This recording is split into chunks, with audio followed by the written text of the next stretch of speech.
Hello everyone, আজকে তোমাদের সাথে মায়াপুরের একটা ব্লগ শেয়ার করব। দিনটা ছিল রাধাষ্টমী।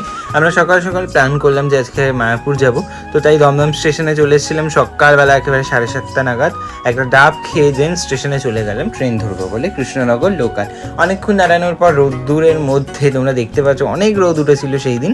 তো ট্রেন আলটিমেটলি এলো কৃষ্ণনগর লোকাল, কিন্তু সেটা ছিল একেবারে দূরপাল্লার ট্রেন, আর ওখানে বসার মতন একটাও জায়গা ছিল না। দমদম থেকে 2.5 ঘন্টা মতন তো লাগেই কৃষ্ণনগর, তাই হচ্ছে কি এতক্ষণ দাঁড়িয়ে যাওয়া ইম্পসিবল। তাই আমরা রানাঘাটে নেমে গেলাম।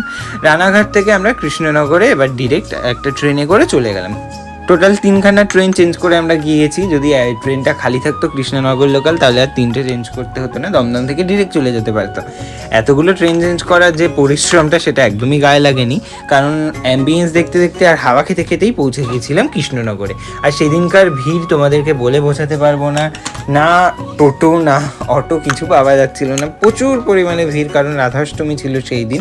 তারপরে স্বরূপগঞ্জ হুলোরঘাট পেরিয়ে শুধু তোমরা অ্যাম্বিয়েন্সটা দেখো, আমি ক্যাপচার করার চেষ্টা করেছি সবটা। অ্যাম্বিয়েন্সটা দেখে মনে হচ্ছিল এই যে কালকেই বোধহয় দুর্গাপুজো। এরকম সুন্দর করে গঙ্গা পেরিয়েছি এই সুন্দর মেঘদের দেখতে দেখতে। মনটা পুরো ভরেই যাচ্ছিল ওখানে। তো আর কষ্ট হচ্ছিল না যে এত কষ্ট করে আমরা এসেছি একদিনের জন্য, এবার এখনই চলে যাব দেখে। তো এই যে চলে এসেছিলাম মায়াপুরের সামনে, অ্যাম্বিয়েন্সগুলো তোমাদের সাথে শেয়ার করছি। সত্যিই শান্তি পাওয়া যায়, যতবারই আসবে ততবারই যেন মন জুড়িয়ে যাবে। এইবার একটা ইনসিডেন্ট তোমাদের সাথে শেয়ার করি। আমরা যখন পৌঁছেছি টিকিট কিন্তু সব শেষ হয়ে গিয়েছিল ভোগ খাবার। তো আমরা ভাবছিলাম এবার আর ভোগ খেতে পারবো না, শুধুই ফিরতে হবে না ভোগ খেয়ে। তো একজন আন্টি তখনই আমাদেরকে এসে নিজে থেকে বলে যে আমাদের 3টে টিকিট রয়েছে, তোমরা নিয়ে নাও। তো আমরা ভোগটা খেতে পারবো না, ভোগ গ্রহণ করতে পারবো না। আমরা তো কিন্তু সেই টিকিটটা কালেক্ট করে এই লাইনে দাঁড়িয়ে ভোগ খাই।